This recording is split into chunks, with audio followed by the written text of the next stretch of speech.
trabalhavam arduamente como servas, trabalhadoras agrícolas ou ajudantes em oficinas familiares. As esposas dos cidadãos comuns gerenciavam lares e frequentemente contribuíam para a renda familiar através de artesanato doméstico. No topo, as mulheres da elite e sacerdotisas desfrutavam de conforto material e certo grau de respeito social, embora ainda sujeitas a expectativas rígidas de comportamento. Se você crê que Deus trata homens e mulheres com igual valor, mesmo quando a sociedade impõe diferenças, comente: em Cristo não há distinção. Sua declaração de fé vai inspirar muitos que enfrentam discriminação e desigualdade nos dias de hoje. E não se esqueça de deixar seu like para que essa mensagem de igualdade espiritual alcance todos que precisam ouvir. Mas o casamento era apenas um aspecto da vida amorosa na Babilônia. Os relacionamentos e costumes íntimos daquela sociedade revelariam práticas que desafiariam todas as nossas concepções modernas.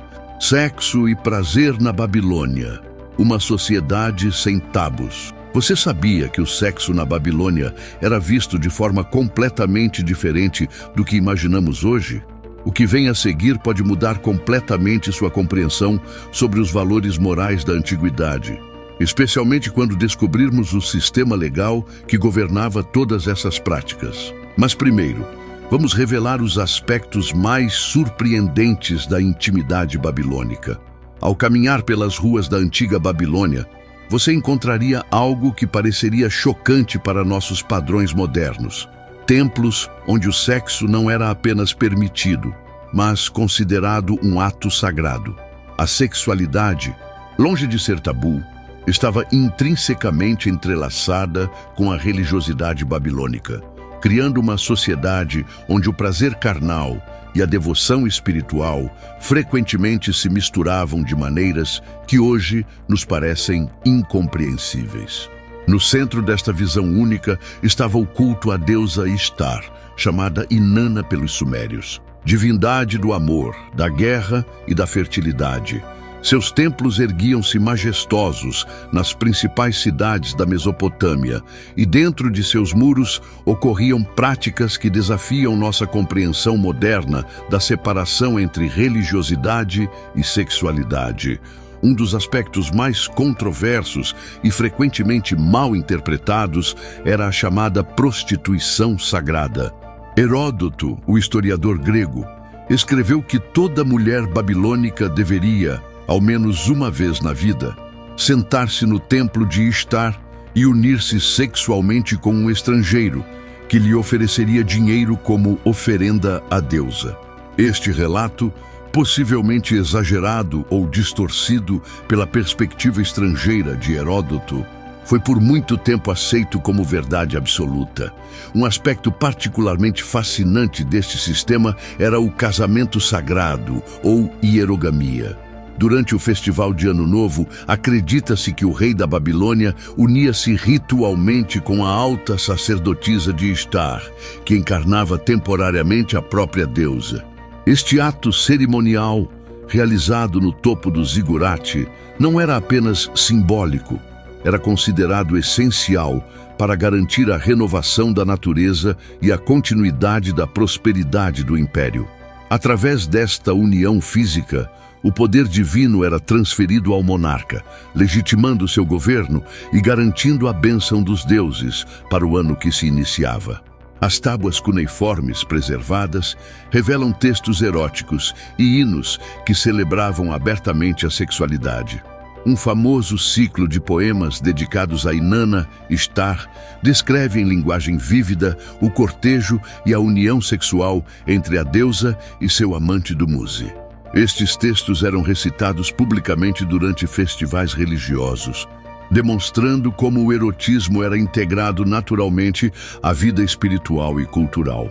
Fora do contexto religioso, a atitude babilônica em relação ao sexo também era notavelmente aberta para os padrões da antiguidade.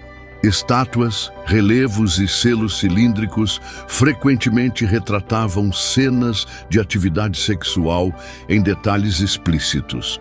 Estas representações não eram escondidas, mas exibidas como parte natural da vida e muitas vezes como amuletos de fertilidade para casais que desejavam filhos. Os textos médicos babilônicos revelam conhecimentos sofisticados sobre sexualidade e reprodução. Tratados descrevem métodos contraceptivos utilizando substâncias como mel, plantas alcalinas e goma acácia. Outros textos discutem afrodisíacos e tratamentos para disfunções sexuais, mostrando uma abordagem pragmática e desprovida de tabus para estas questões. O Código de Hammurabi e outros textos legais babilônicos regulamentavam alguns aspectos da sexualidade, particularmente aqueles que podiam afetar a estrutura familiar e a herança. O adultério feminino era severamente punido, não por moralidade sexual, mas porque introduzia incerteza sobre a paternidade dos filhos e, consequentemente, sobre a transmissão de propriedade. Curiosamente, não havia conceito equivalente de adultério masculino. Um homem podia ter relações extraconjugais, desde que não violasse o casamento de outro homem. Os homens babilônicos, especialmente os mais abastados, frequentemente mantinham concubinas além da esposa principal. Estas concubinas tinham status legal reconhecido, embora inferior ao da esposa, e seus filhos podiam ser legitimados se o pai assim desejasse. O concubinato não era visto como imoral ou escandaloso, mas como um arranjo social perfeitamente aceitável, que satisfazia necessidades emocionais e práticas. A homossexualidade masculina aparece nos textos legais babilônicos, principalmente em contextos específicos. A legislação assíria, que influenciou a Babilônia, proibia um homem de acusar falsamente outro de ocupar o papel passivo em relações homossexuais, sugerindo que este papel específico era estigmatizado por ser associado à submissão feminina. No entanto, relações entre pessoas do mesmo sexo pareciam existir numa área cinzenta, nem explicitamente aprovadas, nem universalmente condenadas. Os mitos babilônicos ocasionalmente incluíam referências a personagens que transcendiam categorias de gênero. Os adoradores de Ishtar incluíam indivíduos chamados Assinu, Kurgaru e Kulu, que são descritos em alguns textos como homens que foram transformados pela deusa, assumindo características ambíguas de gênero. Estes indivíduos desempenhavam papéis importantes em certos rituais, sugerindo que a fluidez de gênero podia ser aceita dentro de contextos religiosos específicos. Se você acredita que o amor verdadeiro vem de Deus e deve ser vivido com pureza e respeito, comente: o amor de Deus é perfeito. Mas nada disso seria possível sem um sistema de leis rigoroso que controlava todos os aspectos da vida babilônica, desde o comércio até as relações pessoais mais íntimas. A justiça na Babilônia tinha suas próprias regras surpreendentes. O Código de Hammurabi, as regras da Babilônia. Se você acha que as leis de hoje são rígidas, espere até conhecer o Código de Hammurabi. O que vem a seguir revelará como mesmo o mais poderoso império pode cair, apesar de toda a sua grandeza e organização. Mas agora vamos entender o sistema de justiça que manteve a poderosa Babilônia funcionando como uma máquina bem ajustada por séculos. Em uma praça pública da Babilônia, imagine uma estela de diorito negro polido, com mais de 2 metros de altura.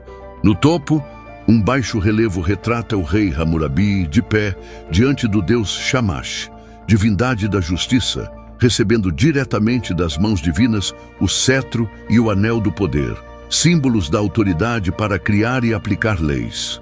Abaixo desta imagem, cuidadosamente entalhados na pedra dura, 282 artigos compõem o que hoje conhecemos como o Código de Hammurabi, um dos mais antigos e completos conjuntos de leis da história humana. Criado por volta de 1754 a.C., o Código não era o primeiro sistema legal da Mesopotâmia. Códigos anteriores, como o de Ur-Nammu e Lipit Ishtar, já existiam. No entanto, o Código de Hammurabi se destacou pela abrangência e pelo impacto duradouro. Cópias da estela original foram distribuídas por todo o Império, garantindo que ninguém pudesse alegar desconhecimento das leis. Esta preocupação com a publicidade das normas legais revela uma sofisticação jurídica notável para a época. O princípio mais famoso deste código é certamente o da reciprocidade proporcional, popularmente conhecido como olho por olho, dente por dente. A Lei 196 estabelecia: se um homem destruir o olho de outro homem, destruirão o olho dele. A Lei 200 continuava: se um homem quebrar o dente de um homem igual a ele, quebrarão o dente dele. Este conceito de retribuição exata representava, surpreendentemente, um avanço na justiça da época, pois limitava a vingança excessiva e estabelecia proporcionalidade entre o crime e a punição. As punições previstas no Código frequentemente envolviam brutalidade física, com execuções aplicadas para uma ampla gama de infrações. O método de execução mais comum era afogamento no rio Eufrates, considerado um julgamento divino, pois acreditava-se que o rio rejeitaria corpos inocentes. Para crimes particularmente hediondos, como o incesto, o Código prescrevia a morte por fogo. Um aspecto fascinante do sistema legal babilônico era sua abordagem para casos sem provas conclusivas. Quando as evidências eram insuficientes, recorria-se ao julgamento pelo rio. O acusado era lançado no Eufrates. Se afundasse e se afogasse, era considerado culpado. Se sobrevivesse, era declarado inocente, pois o rio, manifestação divina, o havia poupado. Este método, obviamente, favorecia nadadores habilidosos, mas refletia a crença de que os deuses interviriam diretamente na administração da justiça. O Código abordava praticamente todos os aspectos da vida cotidiana. Existiam leis detalhadas sobre comércio, agricultura, propriedade, casamento, heranças e responsabilidade profissional. Um comerciante que vendesse mercadorias de qualidade inferior ou usasse pesos falsificados poderia enfrentar pesadas multas ou até a morte. Um construtor cuja obra desabasse e matasse o proprietário seria executado. Se a vítima fosse o filho do proprietário, o filho do construtor seria morto. Este último exemplo ilustra vividamente o conceito de reciprocidade exata que permeava o Código. Na agricultura, as leis eram igualmente detalhadas. Um fazendeiro que negligenciasse a manutenção de seus diques, causando inundações nas terras vizinhas, deveria compensar todos os danos. Se não pudesse pagar, seria vendido como escravo e seus bens distribuídos entre os prejudicados. O arrendamento de terras era minuciosamente regulamentado, com porcentagens precisas da colheita devidas ao proprietário, variando conforme a qualidade do solo. Particularmente interessantes eram as leis sobre responsabilidade médica. Se um médico realizasse uma cirurgia bem-sucedida, receberia honorários de acordo com o status social do paciente. No entanto, se a operação resultasse em morte ou incapacidade permanente, o médico poderia ter sua mão amputada. Uma punição direcionada ao instrumento do erro, refletindo o princípio de reciprocidade específica. O Código de Hammurabi também dava atenção especial às questões familiares. O adultério feminino era punido com afogamento da mulher e seu amante, a menos que o marido decidisse perdoar a esposa, em caso em que o rei poderia perdoar o amante. Curiosamente, não havia punição para um homem que se envolvesse com uma mulher solteira. O conceito de adultério aplicava-se principalmente à violação dos direitos matrimoniais de outro homem. O divórcio era permitido, mas com condições diferentes para homens e mulheres. Um homem podia divorciar-se simplesmente declarando: "Você não é minha esposa", embora geralmente devesse devolver o dote e fornecer alguma compensação. Uma mulher só podia iniciar o divórcio se provasse negligência ou crueldade extrema. Se acusasse falsamente o marido, poderia ser afogada como punição. Outro aspecto crucial do Código era a regulamentação da escravidão. Embora a prática fosse aceita como normal, havia proteções surpreendentes para os escravos. Um escravo não podia ser morto arbitrariamente por seu proprietário. Se fosse severamente abusado, poderia ser libertado. Escravos por dívidas serviriam por, no máximo, 3 anos, após os quais deveriam ser libertados. Uma disposição humanitária que impedia a escravidão perpétua por motivos econômicos. A implementação deste complexo sistema legal exigia uma burocracia sofisticada. Juízes profissionais, nomeados pelo rei, conduziam julgamentos em tribunais formais. Escribas registravam meticulosamente os procedimentos. Testemunhas juravam pelos deuses, tornando o falso testemunho não apenas um crime terreno, mas uma transgressão religiosa que atrairia punição divina. Estas leis, por mais severas que nos pareçam hoje, trouxeram previsibilidade a uma sociedade que, de outra forma, poderia facilmente descambar para a vingança privada e o caos. Ao estabelecer claramente as consequências de cada ação, o Código de Hammurabi permitiu que o império funcionasse como um organismo complexo, mas ordenado, onde cada indivíduo conhecia seu lugar e suas obrigações. Se você acredita na justiça divina e que Deus vê além das aparências, comente: a justiça de Deus é perfeita. Inscreva-se no canal. Isso foi só o começo. Jesus ainda tem algo muito maior para te ensinar. Clique nesse vídeo na tela agora sobre a vida em Jericó e você vai descobrir como Deus derruba muralhas que parecem impossíveis. Você vai entender como a fé pode transformar sua vida através de histórias poderosas que a Bíblia nos revela.